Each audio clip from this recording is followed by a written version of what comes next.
Hello there. Before we get started on today's episode, I'd like to ask a short favor. If you're interested in either of the two books that I have written and am about to release, head on over to my website at theanxioustruth.com/books. There you can learn about both books, one of which is free, and you can get on my mailing list to be notified when each book is released and how you can get it. I would really appreciate that. Okay, let's get rolling.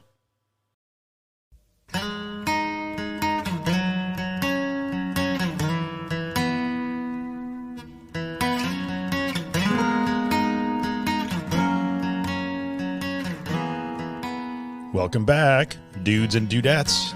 This is episode 107 of The Anxious Truth.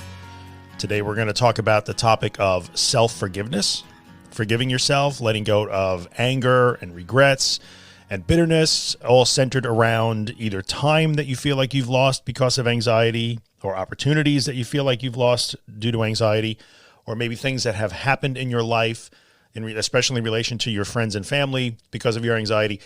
Many people that I really wasn't paying attention to be honest with you, until it came up in the Facebook group last week. And what prompted this particular episode, this topic, is that there's a lot of people who are even well down the road to recovery. You know, they're working the process. Things are getting much better for them. Some people who feel like they're 80% there at this point. They're really far down the road, but they're still struggling with this idea of they're consumed with not being able to get over the time that they lost, or the opportunities that they've lost, or the things that maybe they did while they were still struggling with an anxiety disorder. So even for people who are down the road to recovery, this appears to be a bigger issue than I ever thought that it would be. And for people who are in the beginning of recovery or just trying to get that started, this is an issue also. So they're still in the grips, and this might be you. You're still in the grips of the disorder. You know what you're supposed to be doing. You know what you have to do. Maybe you're kind of coming around to the realization of what it's going to take to fix this problem. And you've got that same level of regret or anger or bitterness, or you can't forgive yourself. You're judging yourself really harshly because of the time that you have spent up to this point trying to get better, and maybe it hasn't worked out. So let's talk about this. We're going to have to really address both of those things, I think, as separate issues. Because really and truly, the ability to forgive yourself, first of all, we'll define whether or not that's even a thing that you need to do. But when we're trying to let go of things that happened in the past, it kind of helps for them to be in the past.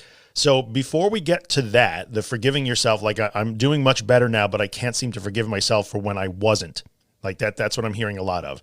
Like things are much better. I'm living my life. I'm getting it together. The system is working. The process is working, but I'm stuck because I cannot seem to get past the way it used to be, and all the time that I lost, and the things that I did, and how I was no good, and how I ruined people's lives. And I'm hearing a lot of that from people who are down the road, either, halfway there, 80% there. Even fully recovered people complain about this, or at least, I don't mean to say complain, but fully recovered people will bring this issue up on a regular basis.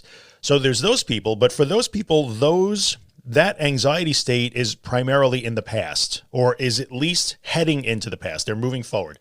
So we'll talk about that in a few minutes. But first, I want to address that same problem where you're having regret, you're having anger, you're having bitterness, you're maybe not able to forgive yourself, or you're judging yourself really harshly for all the time that you have spent in this state, being anxious, avoiding, escaping, missing out on family functions and things of that nature, for however long it's been, weeks, months, years for some of you. If you are still in that boat, I think it becomes extremely difficult when you're still in the disorder, extremely difficult to try and forgive yourself or let go of anger or resentment over the past when you're still living it today. So I think if you are at a point in time where you are still stuck in the disorder, you're still in retreat mode, you're still in avoidance mode, you're still in escape mode, you are not going to family functions, you're not going to the birthday parties or the weddings, maybe you're struggling with, fulfilling your parental obligations and things of that nature. If you're still in that now, because you are in escape and avoidance mode because of your anxiety disorder, I think to really get to the point where you could start to let go of the past and forgive yourself, and we'll talk about whether or not that's even technically correct, but where you could start to let go of the past, which is something I think everybody ultimately wants to be able to do. But before you can get to that point, you have to start to move forward, right? So if you're still stuck in the grips of the disorder and you know what you need to do, but you're just kind of not doing it, or you're having a difficult time finding how to get started, or you're not being consistent or whatever it is, you are still in that situation that you are so angry and bitter about, and that you feel that you are failing at. And so you cannot forgive yourself, or you can't let that go while you're still in it.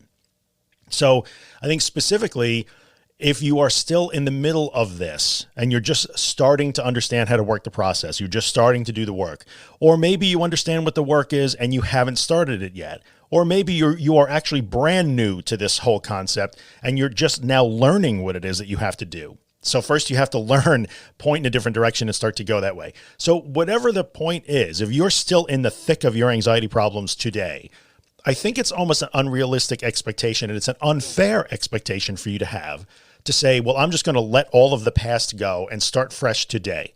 I think as much as that makes a really great meme or an inspirational Instagram post, like the tomorrow doesn't matter, you got to live, live today. And I'm sorry, the past, yesterday doesn't matter. You have to live today and every day after that. Like, we could talk about that stuff on a philosophical level, and that's true. I wouldn't deny that to be a good philosophy or good outlook to have, but I think it's really difficult when you're still in the middle of it to actually let go of the thing you're still in the middle of. So it's helpful to understand that what happened yesterday does not actually impact what's going to happen today or tomorrow. So that's super valuable. So if you're still stuck in the middle of all this stuff and you're dying to get out and you're just desperate to make a change and start to get better, understand that no matter how many yesterdays you have lived with this disorder and crippled or trapped or whatever you disabled by anxiety, whatever it is you would call it, no matter how many of those yesterdays you have lived, they actually don't have an impact on today, nor will they have an impact on tomorrow. Every day is a new day. So that is true. You can embrace that and say, well, I'm going to decide to not hang on to those past days like an anchor. Like, what happened to me last week does not dictate what's going to happen to me tomorrow. You're right. In the financial world, where they say like past performance is no guarantee of future performance, or whatever it is. Past results are not guarantee of future performance. That's true.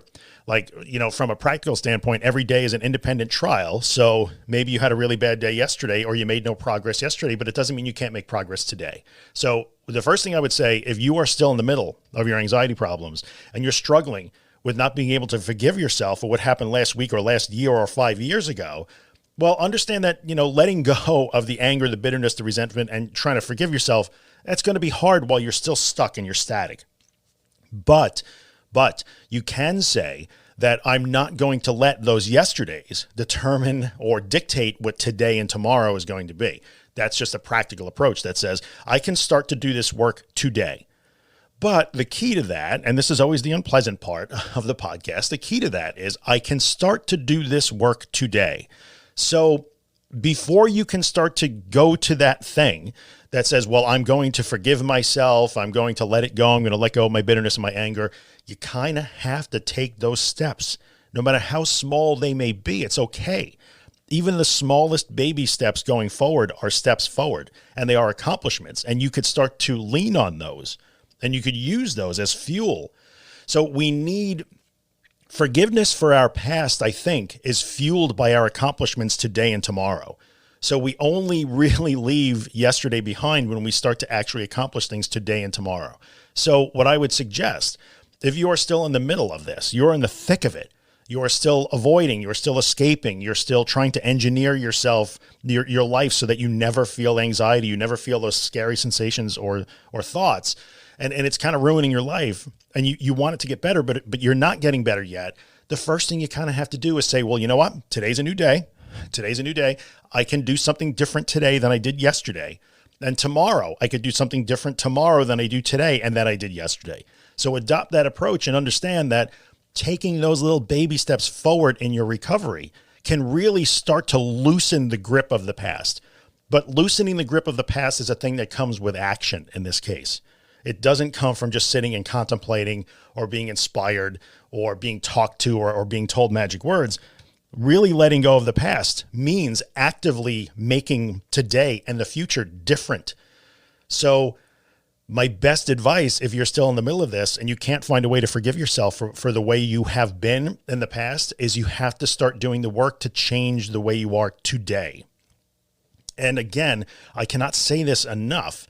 I can't say this enough, that in the end, you have to understand that every little step that you take counts. They all count. So if, for instance, you have been stuck on the sofa and you spend 90% of your time on the sofa right now, if you manage to spend 5 minutes today on your front steps or in your garden, or even in another room of the house in the most extreme cases, you have made a step forward. You have made today different than yesterday was. And you can hang on to that. And you could use that as fuel for tomorrow and the day after that and the day after that. So if you're still in the middle of it and you're trying to forgive yourself for what's gone on in the past and you're beating yourself up and you're talking about how you're a failure, I mean, you try not to be that hard on yourself, but I understand that many people are, and they're having a difficult time getting out of it. So the way to start getting out of that, make it easier to stop engaging in those like harsh self-judgments and that harboring of bitterness, anger, resentment over the past, is to start to build a better future. Like until you really start to build that better future, it's very difficult to let go of the past. You wear it like an anchor around your neck. So that's that situation. That's for somebody who's new to this, who hasn't actually started making maybe that consistent progress, who really, really wants it, but hasn't actually done it yet. You're going to have to start to take those first steps. You're going to have to learn what you need to do. You got to make your plan. You got to start executing it. And no matter how small your steps are on a daily basis, they count and they will help you begin to get to a new place down the road. Now, I'm not telling you that if you have been in the house for the last 6 weeks and you go out today and drive around the block, that's not going to change everything instantly.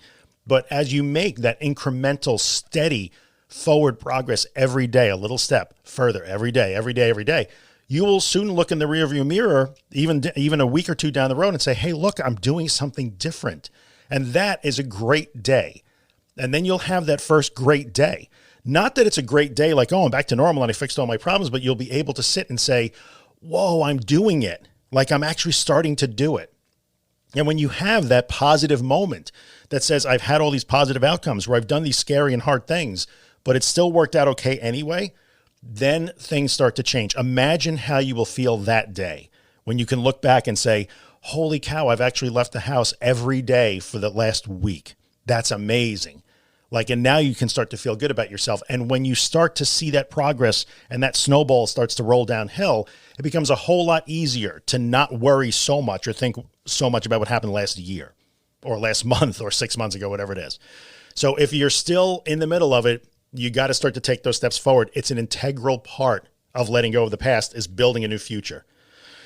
But again, remember, you have to adopt the mindset that says what happened yesterday is not an indicator or a predictor of what's going to happen today or tomorrow. You make today and tomorrow different through action. So you got to adopt that and know that your progress will help you start to forgive yourself for the past down the road. So now let's talk about people who have gone down the road. Now they're starting to see progress. They're starting to make changes. Things are happening on a daily basis, a weekly basis. Like things that were impossible are now, possible again. When people are making progress, they've been doing it for a couple of weeks, a month, a couple of months, or a year. So whether you're just starting to have those light bulb days like, oh my God, I'm doing it, I'm getting better, or you've already been at it for 6, 7 months and you feel like you've got 70% of your life back, or you've been at it for 6, 7, 8 months or a year and you've got 90% of your life back, but you are still now gripped by, yes, but when I couldn't do those things, I was a terrible mother. I was a terrible wife. I didn't do this. I couldn't do that. I missed out on this. I missed out on that. I said horrible things. I was self-centered. Believe me, I'm hearing the narrative from enough people so that I kind of feel like I know what you guys are talking about. So if I go and look, I posted on my Facebook page, facebook.com. I don't even know what my URL is. Just go to theanxioustruth.com/links, and that will get you to all my stuff. But I had posted a few days ago on Facebook saying that I was going to do this topic, and I asked for questions. So I want to look at what some people asked, and we'll start to look at that a little bit. Most of the comments that I saw here, and we'll get to one of them was really good because I want to define what forgiveness really looks like. We'll save that for the end. But let's talk about so much of what I saw here was either people who are still in it that I've just addressed, like how do you deal with the guilt of knowing what you're supposed to do, but knowing you're not doing it? Well, you got to start to do it. That's how you deal with that guilt. But the other thing is people who are down the road, who are fixing the problem or have fixed most of the problem already. What I'm seeing time and time again is but I was supposed to be able to do XYZ and I didn't do that. So a tremendous amount of being gripped by the past, not being able to forgive yourself, not being let go of guilt or resentment or anger or bitterness over the way you used to be, is centered on the idea that the way you used to be is this like distorted, idealized image of what your career was supposed to be, of what kind of parent you were supposed to be, what kind of partner or spouse you were supposed to be, and what kind of human being you were supposed to be. So I think a lot of people look, and I literally saw some comments specifically that said like, well, I started to have this problem right after we got married, and therefore I robbed my husband of that like fairy tale honeymoon period. Well, honestly, like you got to really sit down and say, where did you get that? Like, where did you get the idea that like life was going to be a fairy tale honeymoon? Like, you know, those are unrealistic distortions of what the past was supposed to look like. And in many cases, I'm seeing it come back to relationships, whether they be romantic or, you know, spousal type relationships or family relationships. I was supposed to be this perfect son or daughter, or this perfect friend, or this perfect husband or wife or partner or whatever it is. And I wasn't that. Well, let's back up for a second here. And you have to take a step back and say, well, what was perfect supposed to look like anyway? Like it's, you look at the past through this sort of like gauzy romantic filter of what you think normal or healthy people were that you couldn't be, but that's not okay. That's really not okay. I mean, so you got to start to let go of this idealized version of what the past could have been, because I'm here to tell you right now that even when you're living without anxiety and you're living a completely recovered life, and I am living proof of this, like I've completely recovered from an anxiety disorder, it doesn't mean that my days are perfect in any way. My business is not perfect. My relationship with vendors and employees is not perfect. My relationship with friends and family is not perfect. Like nobody lives the life that you thought that you were going to be living there. Nobody does. So was there some impairment? Yes, it would be, I think, dishonest for us to just try and dismiss the whole thing and say there was no impact whatsoever. But I think that in many cases, you are distorting your view of what you were supposed to be. Like that's that expectation, whether it was put on you by other people, by your upbringing, your family, or whoever, or just by yourself. You decided I should have been the absolute perfect honeymoon wife. You weren't going to be that anyway. You weren't going to be the perfect friend. You weren't going to be the perfect career person. You weren't going to be the perfect entrepreneur, the perfect mom. That wasn't going to happen. Like life is full of bumps and bruises and you know, crappy things happening and warts and blemishes. And like, that's life. So the first thing I think I'm going to advise you to do is you're going to have to accept what I'm saying as fact. Like you are comparing the way you used to be with the way you think you were supposed to be. And that is as much a distortion as all of the other anxiety driven stuff. So you're going to have to stop for a second and say, well, wait a minute here. I'm grossly over exaggerating. So two things are happening here. To move into the second point, let me tie it together. If you are down the road to recovery and you are still gripped by, I can't let go of the past and what happened back then, I'm guilty, I'm angry, I'm resentful, I'm whatever I am, I can't forgive myself. There's two things happening. Number one, you are grossly misrepresenting the way you think you should have been, and that is completely unrealistic. You're overestimating the negative impact of the disorder on your life because you're comparing it to some sort of fairy tale that wasn't going to exist anyway. And the second thing that's happening is that you are underestimating the positive impact that you had on yourself and the people around you when you went through the process of learning the lessons that you learned. Right? So when we go through the recovery process, we are learning lessons that serve us well for the entire rest of our lives. That is truth. That is truth. There's a tremendous amount of beauty and hope and inspiration in that. So, and we see it all day long. If you go into the Facebook group, you're going to see people say when they get down that road, like, wow, this has been more of a process than I ever thought it was going to be. I'm learning so much about myself. I'm learning so much about how strong I am. Like you are grossly overestimating the negative part of the past, and you are usually completely ignoring the validity of the experience that you went through, which is you went through some struggle, and all human beings struggle from time to time. Some struggle for little bits of time now and then, but it adds up. Some people struggle more continuously for a long period of time. But I think in the end, if you've managed to get your act together and you start to move through the process of recovery, if you add up an entire life, you're going to find that your struggle is probably no different quantitatively than most other human beings. So, but you're overestimating the negative impact of what it was. And you are completely ignoring the positive aspect of, well, I learned how to tolerate the stress. I learned how strong I am. I learned that I actually am brave. I learned that I actually am resourceful. I learned that I can do new things and hard things. Like those things really matter. So you will reach a point in time where you can look back on that experience. And I'm speaking from my own personal experiences, me speaking from my heart right now and saying, I lost time, but I would do that again because of where it got me today. So do not make the mistake of forgetting all the positive stuff that happened when you learned a new way, started to change direction and point at that new way, take those first tentative steps, did things that you were terrified to do, but you did them anyway. You learned lessons along the way. You built skills. You're better at managing life. Like all of those things happen. Please do not just dismiss those. That's not fair to yourself to say, well, I'm just going to sit here and call myself incredibly guilty because I wasn't a fairy tale mom, for instance. And I'm going to forget all of the amazing things that I modeled for my kids as I went through the recovery process. Like that matters too. So the experience of having an anxiety disorder, it isn't always just a negative experience. We learn from everything that we do.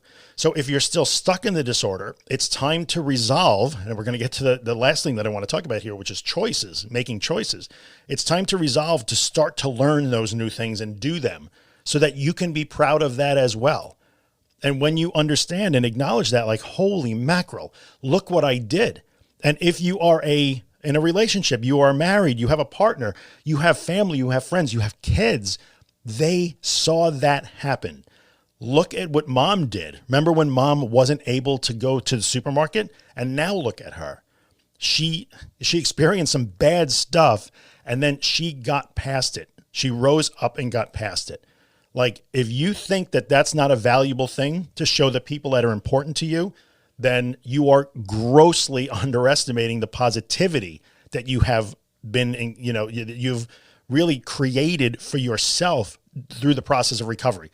Whether today is your first day or it's your second week doing this, or you've been at it for months or a year, like if you are not understanding that the people around you are seeing something amazing happen, then you are really selling yourself short and you're giving yourself none of the credit that will help you say, you know what, that was no fun. And I hate that I had to go through all that. And I hate that I lost all that time, but I'm really happy with who I am now and who I'm becoming.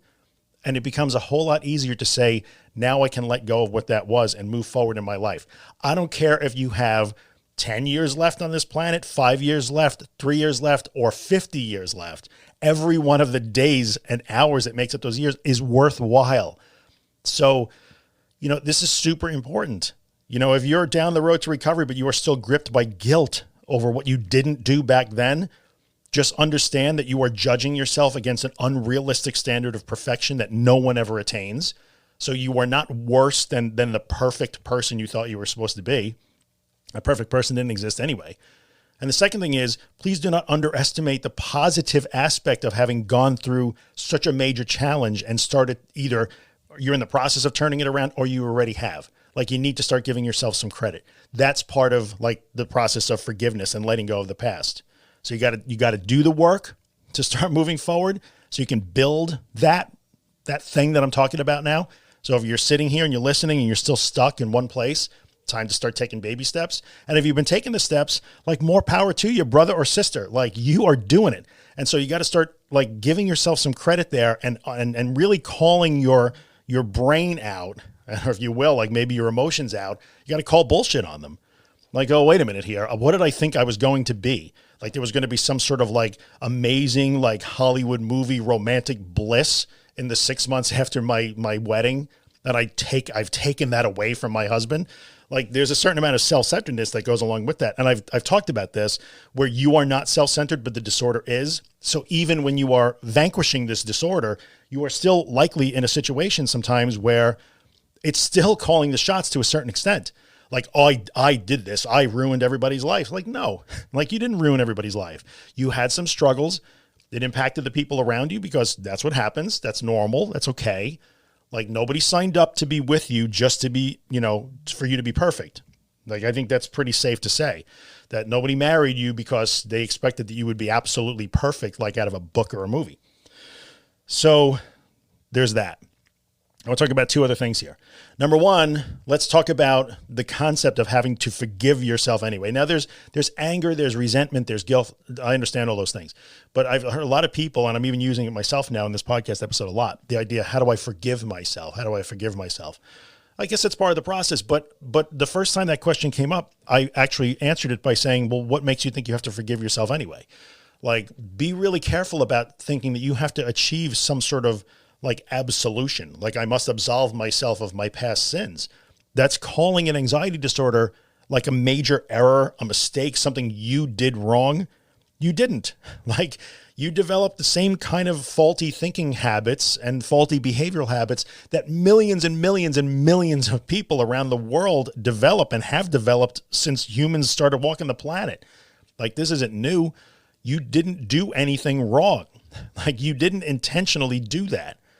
So this is not necessarily something that you have to agree, that you have to forgive yourself for. So I think it's super important that we redefine that and say, well, you wouldn't say like, oh man, I had cancer, and man, I struggled with cancer for 2 years and chemo and radiation, but I'm good now. Like, you wouldn't have to forgive yourself for getting cancer. Well, you don't have to forgive yourself for having gone through anxiety struggles either. You didn't do anything wrong. You didn't cause that to happen. That wasn't a mistake that you made. You're not being punished by the universe in some way. So, even the concept of thinking that you must find a way to forgive yourself or absolve yourself of past sins, that is super, super harsh. And I don't know anybody who really needs to like, well, I brought this on myself, so I have to find a way to forgive myself for doing this horrible thing.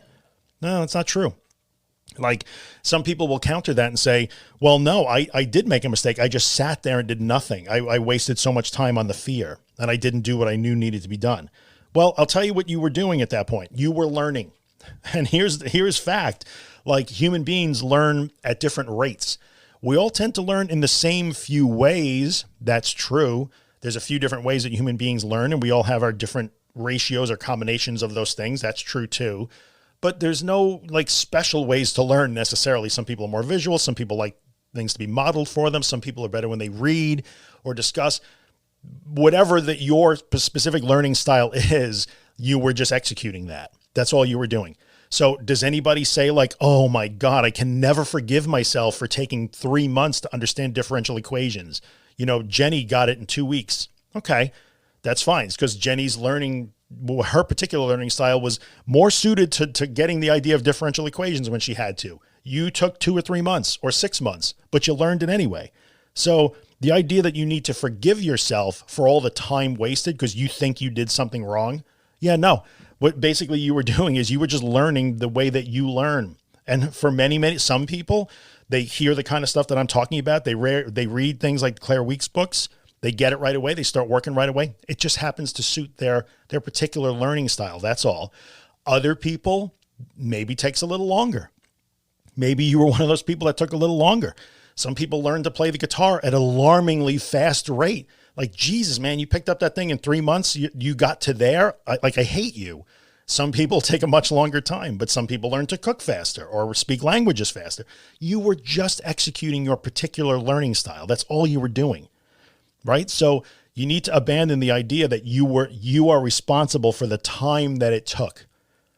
Now, one thing that's a little bit scary is that, like when you have that realization, then you're smacked in the face with like, well, I guess I need to start today. So I understand that what I'm saying has implications. If you're still stuck, what I'm basically telling you is, okay, you've been executing this thing in your own particular time based on your style. Okay. But maybe it's time to start adapting a little bit and recognizing like, well, my style means that I am more prone to want to go away from discomfort, but I know I need to do the opposite of that. So I better start to take some baby steps in a different direction. So I understand that there's what I'm saying has implications, and those implications have to do with like starting to get a move on. I'm not trying to like kick anyone in the rear end to do that. But it's a thing. So realize that forgiveness is not something that's not even, maybe it's syntactically just a difference here. I'm just semantics. I don't know, But saying I must forgive myself is a really heavy burden to carry, when in the end, maybe instead of forgiveness, all you really have to say is, well, you just have to acknowledge that I was taking the time that I needed to take to learn these particular lessons in my particular way. That's all. That's a whole lot different than saying, like, acknowledging that you were going through it the way you had to is a whole lot different. Plus, you can't change it anyway. Can't change what happened in the past anyway. So acknowledging that the past happened the way it happened and that's it is a whole lot different than saying I must forgive myself for creating some sort of past. Two different things. Sorry, I'm coughing at you guys today. Allergy season is upon us here in New York. So the last thing I want to say before we wrap it up here is I want to talk about the idea of making a choice. I saw comments in the Facebook group, I think it was yesterday, the day before, that was spectacular. Allison, I think, talked about it. Allison, you know who you are. And it was an amazing comment that really touched on the idea that sooner or later, letting go of the past. So now you've done the work. You're not in the past anymore. You're building a new future. You're moving forward. You're doing all this stuff. Either you're starting and you're a week into it, 2 days into it, or you're 8 months into it. You're doing the work and you're moving forward. You're building a new future. Excellent. Letting go of the past, which is this forgiveness, acknowledgement, guilt, resentment, anger stuff, letting go of that and deciding to just, it's done now, moving forward. In the end, it is a choice. It is a choice. Nobody wants to hear that. And I think Allison did a really great job of sort of owning that. Like, in the end, we get to decide, and you have to decide, okay, I've beat the crap out of myself for some reason or another when no one else around me is doing it to me but me for long enough now. I'm done now. And I think that is really important, like understanding that the idea that we can forgive ourselves or acknowledge the past just for being what it was, right? Let go of resentment, let go of guilt, let go of anger, because in the end, those things actually serve no purpose. Like being guilty over what happened 6 months ago doesn't change it in any way. I know you all know this already logically, but one day you will wake up and say, this is crazy. Now that I don't know why I'm doing this. I'm doing this for myself for some reason. And I think owning the idea that being harshly self-judgmental and hanging on to the past, but I'm just so guilty. I can't get past it. I should have been a better mother. I should have been this. In the end, we have to own up to the fact that we are making a choice to do that. Like, now this is just me being about me, right? So if I'm going to continue to do that, that's just me I'm making it about me. I want it to be about me forever. And in the end, if you want it to stop being about you and how terrible you were to your kids, or you think you were to your kids, then you're going to have to start acting for them, for the rest of the world a little bit, which is, I'm going to let go of what that was a year ago, 10 years ago. And I'm going to actually start engaging with my new life now, because there I can make an impact. Just continually talking about how I'm guilty, I blew it, I didn't do it right, I wasn't perfect, I was supposed to be this, I was supposed to be that. Like, after a while, you have to come to the realization, like, this is serving me no purpose here. And I am doing this just for me. Now I'm just talking to hear myself speak. And I know that sounds super harsh, but let me tell you, when I went through my antidepressant withdrawal, so, when I stopped taking Paxil after 9-10 years that I took that medication, and I went through a horrific protracted withdrawal, there was a lot of anger. There was, I did, like, why did I make the choice? Why did I listen to that doctor? Why didn't I do more research? I had all of those things. I was angry at the doctors that kept giving me the pills. I was angry at the doctors who kept saying, well, you just take it for the rest of your life. I was angry at the people who watched me gain 100 pounds and make terrible choices and still thought, like, no, this is good though. You're not having panic attacks. Like, I was angry at all of those people. I was angry at me. Like, I'm a pretty bright guy, and I was angry at me for being so stupid. And I had a tremendous amount of anger and vitriol, and I wanted to get them. I wanted to get GlaxoSmithKline. I wanted to get the pharmaceutical industry, because they knew that there were these problems that I encountered and that many people encountered, and they tried to hush it up. Now, any of you who know me know that I am far from a conspiracy theorist. But when the documents are actually there from these companies, then they come out in lawsuits, and you can all see them, and they have to pay large settlements and say, okay, well, we won't do that anymore. Well, that's not a conspiracy anymore. That's actually something that they have said, like, yeah, we kind of did that. That's true. And I had a tremendous amount of anger toward those people, that whole medical pharmaceutical complex. I had a huge amount of anger for those people. One day I had to decide, like, this is silly now. Just being angry and shaking my fist at the past is I don't know what it's doing. I think I had to come to the conclusion that all it was doing was I was trying to find a way to like rationalize it for myself, make it okay. So if you're going to sit there and say, I just need to keep telling everybody how guilty I am because I missed my daughter's 3rd grade recital. At some point, I think what you're doing here is you're trying to make it okay. Like, well, I just have to acknowledge that again so that it's okay. I just have to acknowledge it so that it's okay. I'm trying to normalize and trying to rationalize it. That's what I was doing. Like I was hanging on to that. And you run the risk of that guilt, that anger, and that resentment becoming part of your identity. And that's not healthy. So making the choice, like at some point you have to make the choice that says, I'm going to let this go now. I'm going to let this go, or I'm at least going to try to let it go. It's a process just like anything else. Just like anything else. This is not something that you're going to just like flip a switch and it's like, oh, I'm all good with the past now. Excellent. Everything is like rainbows and sunshine going forward. It won't work that way. What happens is you wind up going through the process where you have to catch yourself and say, oh, I'm doing that thing again. Let me stop doing that. Doing that thing again. Let me stop doing that. Like when I want to sit down on my keyboard, for me, a lot of times I remained active on those antidepressant like message boards and stuff. And I would sit down and like want to rant and pound on my keyboard. And I would stop and say, well, I just spent the last 8 minutes of my life typing out this very detailed, rational, like explanation of what's wrong and the chemistry and the politics. Why am I doing this? And I would have to start deleting it. So that was an illustration of the process that I had to go through. Was I was still engaged in those old habits that were fueled by anger and resentment and guilt and bitterness and like almost a desire for revenge. And I had to let them go slowly by saying, oh, I'm wasting my time on this again. Delete. And I would delete those things. I would write them and not post them. Or I'd go back to something that I posted an hour ago and delete it. Like, I'm doing that. That's a habit. It's a bad habit. I got to get out of that. Or every time I found myself wanting to talk about it, I'm like, nope, I've talked about that enough now. I'm not going to talk about something else. So you'll have to work at it. Like you're breaking the anger habit, breaking the guilt habit, breaking the resentment habit. Those are habits. We all get into bad habits. It'll take a while for you to break those things, but you can do it. You have to make the choice to start to break it. Like I'm ready now. I'm ready to start changing my ways. That's part of it too. So we've talked about a lot of stuff here, a lot of stuff. We've talked about the need to actually start to build a better future so that you can actually let go of the past. If you're not going to build a better future, you're going to be living the past. So that's important. And if you've already built that better future or you're well on your way to doing it, well, we got to really look at the things that are motivating that harsh judgment of what went on in the past. Distortions about what you should have been, like overestimation of the negative and dismissal or way underestimation of the positive, like not validating your own experience and like all the amazing things that you did, not understanding the positive impact that you had on people who saw you do this amazing thing, like all of that stuff, carrying the lessons forward, understanding the lessons that you learned. There's so many good reasons for why you're going to ultimately want to get to the point where you let go of that stuff. Like there's so much good things. There's so many good things ahead of you when you can get to the point where you can just leave the past behind. Trust me on this. Like I know from whence I speak. I've lived this.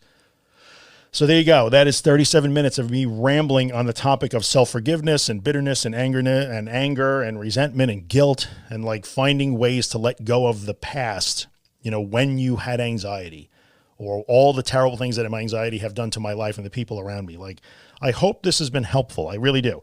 I know it's a big topic for many, many people. I know it is. And that's why I talked about it. We'll talk about it some more going forward. Maybe I'll get some guests on who can shed more light. Certainly, like a lot of this stuff is not necessarily in my direct wheelhouse, but I think I can speak from experience in a lot of it.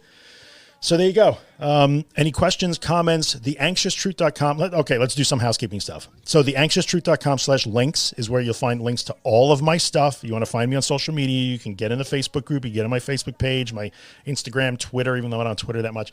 But if you want to tweet at me, I'll get a notification. I'll answer it, right? So that's how you can get involved in the conversation. Join the Facebook group if you're on Facebook. We'd love to have you there. What else can I tell you? All the episodes in the past are on my website at theanxioustruth.com. Get on my mailing list. People have been asking me about the next book. My new book is going to be coming out very shortly. That is the Big Recovery Guide. I'm recording this, by the way, in May 2020.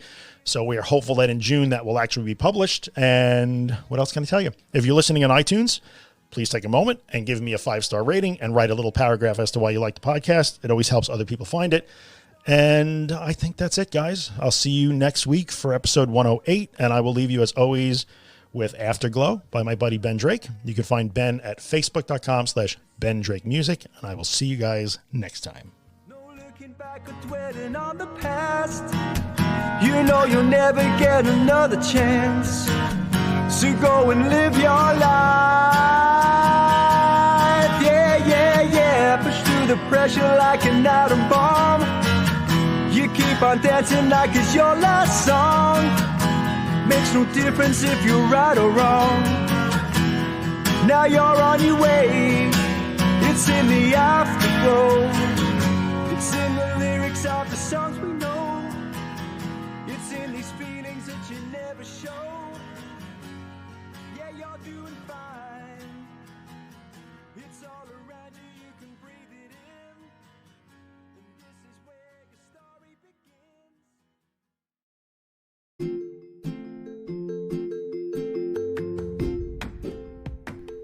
Hey, what's up, guys? Drew here.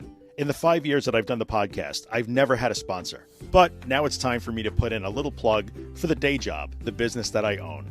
And that business is managed WordPress hosting. So if you have a website and it runs WordPress, and you'd like WordPress hosting that makes WordPress faster, more secure, and way easier than you ever imagined it would be, then check out Helix. You can find us online at imhelix.com. That's IAMHELIX.com. We took a long time to build Helix. I'm super proud of it. It works spectacularly. We take really good care of our customers, and I promise we would take really good care of you too. So if you're in the market for WordPress hosting that will blow your mind, check out Helix. I would appreciate the consideration. I thank you for coming by and listening, and I'll see you the next time.